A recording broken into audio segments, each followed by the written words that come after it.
तो दोस्तों welcome back to new video of this YouTube channel. आज हम लोग पढ़ने वाले हैं एक्सरसाइज 16.2। फर्स्ट क्वेश्चन दे रखा है, if 2,1,y5 is a multiple of 9 where y is a digit, what is the value of y। y की वैल्यू हमें फाइंड करनी है। तो सबसे पहले तो हम लोग इन सब का सम करेंगे, जो डिजिट दे रखी है तो उनको जब प्लस करेंगे तो y + 8 मिलेगा। तो ये जो y + 8 की वैल्यू है वो कितनी होनी चाहिए, मल्टीपल ऑफ 9 होनी चाहिए। मल्टीपल ऑफ 9 होते हैं 9, 18, 27, 36। ठीक है, तो जब हम लोग 8 + y इज इक्वल टू रखते हैं 9, तो यहाँ से y की वैल्यू कितनी आती है 9, ये माइनस का 8 हो जाएगा तो 1 आ जाएगा यहाँ पे y की वैल्यू। ठीक है, इसके अलावा अगर हम लोग 18 रखते हैं, नेक्स्ट क्या होता है, मल्टीपल 18 होता है। अगर 18 रखते हैं तो 18 में से 8 जब माइनस करेंगे तो कितना आएगा, 18 - 8 10 आएगा, जो कि डबल डिजिट हो जाएगी, इसलिए वो गलत हो जाएगा।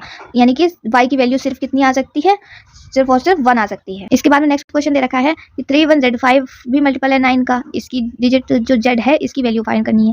तो इन सबको प्लस किया तो 9 + z आया, तो 9 + z जो आया है हमारा, इसकी वैल्यू जो है वो कितनी होनी चाहिए, 9 + z की वैल्यू 0, 9, 18, 27, 0 की कोई वो नहीं होती है इतनी वैल्यू, इसलिए पहले 9 रख कर देखते हैं। तो जब तो z की वैल्यू कितनी आ जाएगी, 0 आ जाएगी। यानी कि 9 + z इज इक्वल टू, जब 9 रखते हैं यानी कि इसको प्लस करने पर या फिर 9 आएगा या फिर 18 आएगा, एक क्या होगी 0 वैल्यू हो गई। ठीक उसी तरह से हम लोग क्या करेंगे, 9 + z इज इक्वल टू 18 रखेंगे तो z इज इक्वल टू कितना आ जाएगा, 9 आ जाएगा। उस तरह से 9 + z इज इक्वल टू रखेंगे 27, तो z की वैल्यू कितनी आ जाएगी, 27 - 9 यानी कि 18 आ जाएगी।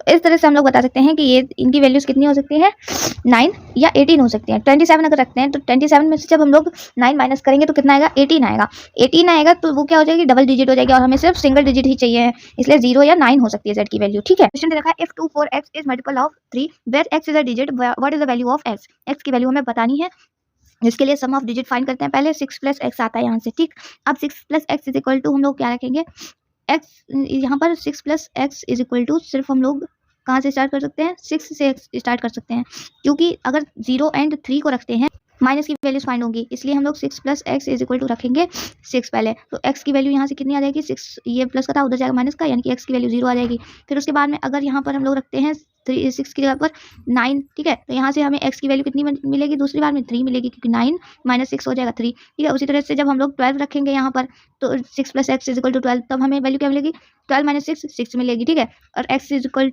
टू उसके बाद में अगर हम लोग 15 रखेंगे तो 15 - 6 9 मिलेगी। ठीक, अगर हम लोग उसके बाद में आता है 18 - 6 करेंगे तो वो 2 डिजिट पहुंच जाएंगी, जो कि हमें नहीं लिखनी है क्योंकि सिंगल डिजिट है वो x की वैल्यू। ठीक, इसलिए हमारी वैल्यूज क्या हो जाएंगे, 0, 3, 6 और 9 x की वैल्यूज। ठीक है, क्वेश्चन है, if 31z5 is a multiple of 3 where z is a digit, what might be the value of z। z की वैल्यू हमें बतानी है। इन सबको जब प्लस करेंगे तो 9 + z आएगा, और उसमें हमें 3 का मल्टीपल भी फाइंड करना है। 3 के मल्टीपल क्या होते हैं आपको पता होंगे, 3, 6, 9, 12, 15, 18 etc। ठीक है, तो 9 + z इज इक्वल टू हम लोग 9 से स्टार्ट करेंगे, क्योंकि अगर 9 से कम नंबर लेंगे तो वो हमारा जाएगा निगेटिव नंबर में, तो वो तो हो ही नहीं सकता, इसलिए 9 से स्टार्ट करेंगे। 9 + z इज इक्वल टू अगर 9 आप देख सकते हैं इस तरह से, जब हम लोग 9 + z इज इक्वल टू जब 9 रखेंगे तो z की वैल्यू 0 आएगी। अगर 12 रखेंगे 9 + z इज इक्वल टू तो आ जाएगी 3 वैल्यू z की। अगर 15 रखेंगे तो 9 + z की वैल्यू वो z की वैल्यू आ जाएगी 6। ठीक है, उसके बाद में अगर 18 रखेंगे 9 + z इक्वल टू, तब हमें 9 मिलेगा। ठीक है, अगर 21 रखेंगे तो 12 मिलेगा। तो 12 क्या होता है, हमारे डबल डिजिट हो जाती है, लेकिन हमें कितनी चाहिए, सिंगल डिजिट, इसलिए